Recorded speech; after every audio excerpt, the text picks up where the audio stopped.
I feel ubiquitous, and I don't mean to be. Before I get to this, which I can hardly read because of the light, just some flashes of Tom. One is, as we all gathered as the staff of the Desert Mountain Times for the last picture that was going to run in the last issue of the paper, we were all, you know, sort of sweetly smiling. And Tom said, well, you know, everybody's always accused us of leaning to the left, so why don't we do that? So we have a picture of all of us going, which is great. Another small vignette, I took the programs for the service this morning to the printer at Tri-County Printers in Alpine, and when he finished them, he handed them to me and he said, here, no charge. Why? Tom was a good guy. I liked him. It's my pleasure. And that is very much how I think we all felt about him. I'm reading for 3 people tonight. One is somebody I know, Dorothy, who I am in Oz. Betty remembered, Dorothy Estes. Then something from Roy Hamrick, who was our editor at the Desert Mountain Times. And then a recollection of Tom by Megan Wild, who is a local and very fine young writer. At the time that I sent the email out saying that we were going to have the beer bust for Tom and sort of where he was, Sandra Harper sent me this little message. I think she sent it to more than me, but we are experiencing an important moment. Tom's spirit and beauty is entering each of us so that we can live on with bits of his awareness and love about us. I sent that to Roy, and he responded, Sandra is very perceptive. Tom is an intuitive teacher by nature. Much of his true inner self was buried under a seemingly gruff personality, at least on the surface. After you knew him, you saw the pure gentleness. Roy had known Tom since their very beginning days in their 20s in journalism. I thought I'd talk a little bit about my experience with Tom and some of my experiences with Tom. Tom moved out here, I guess it was about almost exactly 5 years ago in the summer of 2003 to help start this newspaper in Alpine, and came out with a longtime colleague of his and friend of his. I guess they'd been working with each other one way or another for 40 years at that point, Roy Hamrick, and they came out to start this newspaper in Alpine, and they called me and asked me to come in and wanted me to work at the newspaper, and for whatever reason I was a little resistant to it, and I think there was no good reason for me to be resistant, but it was probably just my resistance towards joining any sort of institution. But I came in, and Roy was there, and Roy gave me the hard sell and tried to persuade me and encourage me to work at the newspaper, and talked about the paper quite a bit and what he had in mind and what he envisioned and imagined.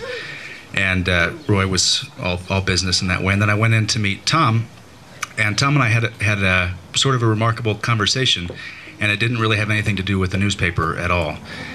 And we talked about a couple things, and he moved out here at that point, and there were 2 things he talked about that stuck with me and that came back that I thought about quite a bit afterwards. And one of them was sort of his feeling of loneliness and missing a partner. And the second was some experiences he'd had shortly before that time that had given him the, if not the full conviction, then the strong suspicion that there was some life after death, and sort of in the wake of his mother's death, he'd had some what he described as out-of-body experiences or mystical experiences that had led him to this feeling. So we talked about those things the first time we met, and I decided to join the newspaper, and it was basically the force of those 2 personalities, Tom's personality and Roy's personality, that persuaded me to do that, and that ultimately, despite my resistance, made it one of the more meaningful 2 years of my life, their company. And Tom and I ended up sharing this fairly small office together. It was there's some other folks here that were in the larger office, but Tom and I were confined to a smaller office. Confined is probably not the right word. We were together, very close, in a small, working hard in a small office. So we had the chance to get to know each other pretty well, and it was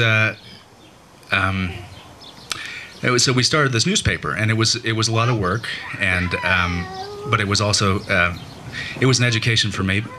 And you know, I within a number of months after the newspaper started, I guess probably 4 or 5 months, Tom was diagnosed with cancer. So most of the time that I knew Tom was when he was facing his the reality, the imminence of his death. He also met Gretchen shortly before then. But so we had a lot of time to talk about what he was thinking and feeling, and the process that he was going through. Meanwhile, he was teaching me fairly rigorously about a newspaper. But I'm personally also have the capacity to occasionally feel a little sad, or to occasionally be a little morbid or morose myself.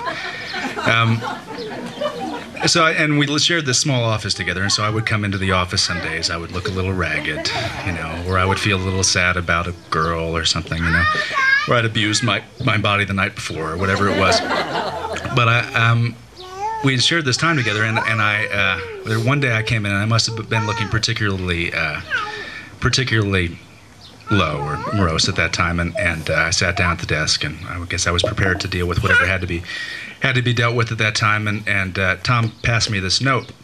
It was a sticky pad note, I think it was a blue sticky pad, I still have it, and it just said one word on it. It said joy, and it had an exclamation point, and it was hard to argue with Tom at that point. If he could suggest that was what, it wasn't, that suggestion is too mild a word. If he could pass me that instruction, then I wasn't going to argue with him. And one of the things that I think all of us who knew Tom here, certainly in the Big Bend area, and knew him primarily when he was aware of his imminent death. One of the things that was so striking was his choice and his struggle and his success in living with. Yeah, it's something that I thought about and thought I should share now because of all of you being here gathered in one place, is how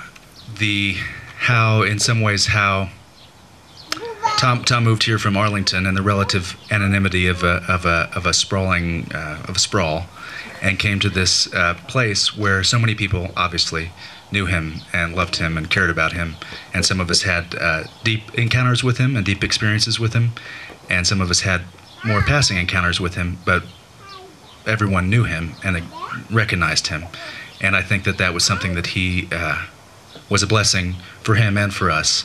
But there was something fortuitous about his coming here to this place and to these small communities where people know each other, and I think he would probably want to thank everybody for all of that. And anyways, going back to this first experience I had with Tom, where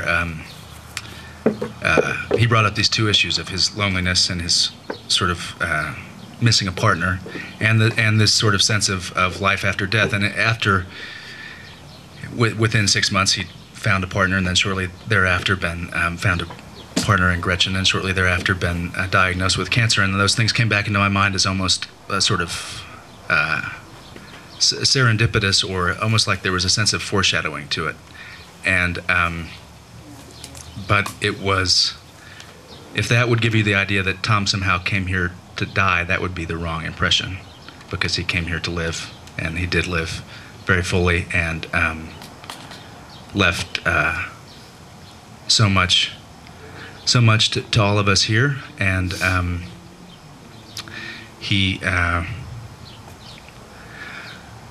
I've been fortunate in my life to have a number of people who, in addition to my biological father, who's a fine man, a number of people who have become father figures to me, and Tom was one of those people, and I know that I'll feel his presence with me for the rest of my life, every day of the rest of my life. And yeah,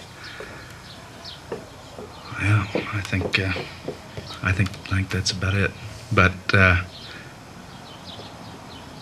yeah, I mean, I should say, and maybe this doesn't need to be said, but one thing he shared with me, and I was struck by, and go ahead and say it. Despite his what he was as a teacher, which I got to know firsthand and intimately and directly, and will always treasure, and what he was as a writer, which I also got to experience firsthand and learn a tremendous amount from. I know that he was most proud of his family, and that was, and we got a chance to talk about that just a couple weeks ago, and I just praised him for the choices he made, and I wasn't around, so maybe there were more difficult times than I would have thought, but for the way that he was a father, and how seriously and passionately and with such dedication, with what dedication he pursued that.